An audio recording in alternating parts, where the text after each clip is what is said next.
ఇచ్చిన మాట ప్రకారం మాట నిలబెట్టుకునే ఏకైక వ్యక్తి ముఖ్యమంత్రి వైఎస్ జగన్ మాత్రమేనని నెల్లూరు జిల్లా ఉదయగిరి సమన్వయకర్త మేకపాటి రాజగోపాల్ రెడ్డి పేర్కొన్నారు. సీతారాంపురం మండల పార్టీ అధ్యక్షులు చింతంరెడ్డి సుబ్బారెడ్డి, ఎంపీపీ చింతంరెడ్డి పద్మావతి అధ్యక్షతన ఎంపీడీఓ కార్యాలయం ఆవరణలో జరిగిన సమావేశంలో తొలుత సీఎం జగన్ అవ్వాతాతలకు రాసిన లేఖను రాజగోపాల్ రెడ్డి చదివి వినిపించారు. ఈ సందర్భంగా రాజగోపాల్ రెడ్డి మాట్లాడుతూ ఒక్క సీతారాంపురం మండలంలోనే 3439 మందికి పెన్షన్లు ప్రభుత్వం అందిస్తుందన్నారు.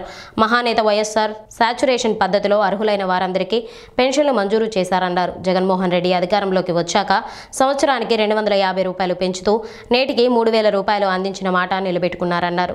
నూతన సంవత్సరంలో పెన్షన్ల పెంచడం సంతోషంగా ఉందన్నారు. కార్యక్రమంలో మాజీ జెడ్పీటీసీ దుగ్గిరెడ్డి గురువారెడ్డి, పీసీ అల్లూరు రాజు, కలివెల ఎలీషా కుమార్, బాలినేని మాబయ్య, మాజీ ఎంపీపీ నెల్లటూరి అబ్రహాం, సర్పంచ్ చింతనబోయిన దుగ్గయ్య పాల్గొన్నారు.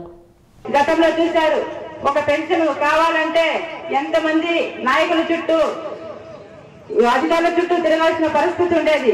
పెన్షన్ తెచ్చుకోవాలన్నా కూడా ఆఫీసుల చుట్టూ తిరిగి ఉదయం నుంచి పడిగాపులు కాసి 4 గంటల వరకు కూడా ఆఫీసుల చుట్టూ ఉండే సందర్భాలు కూడా మీరు చూసి ఉన్నారు.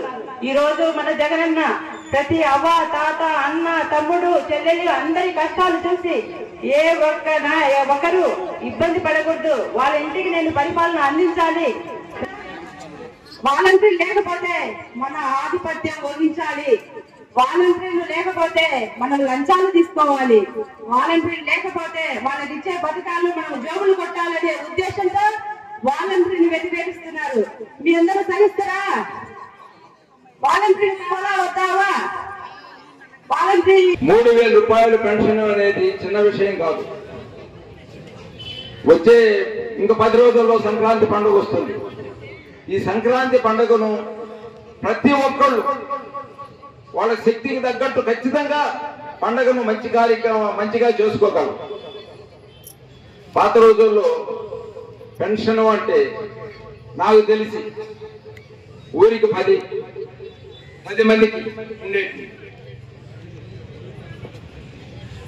ఆ 10 మందిలో ఒకరు చచ్చిపోతేనే ఇంకొకరికి వచ్చేది. ఎవరు చచ్చిపోతాడని చూస్తుండేవాడు.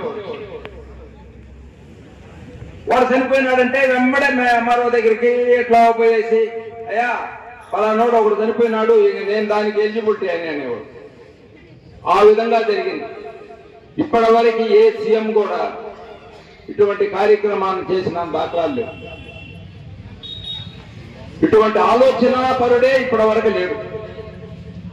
జగన్మోహన్ రెడ్డి గారు వచ్చింది మొదలు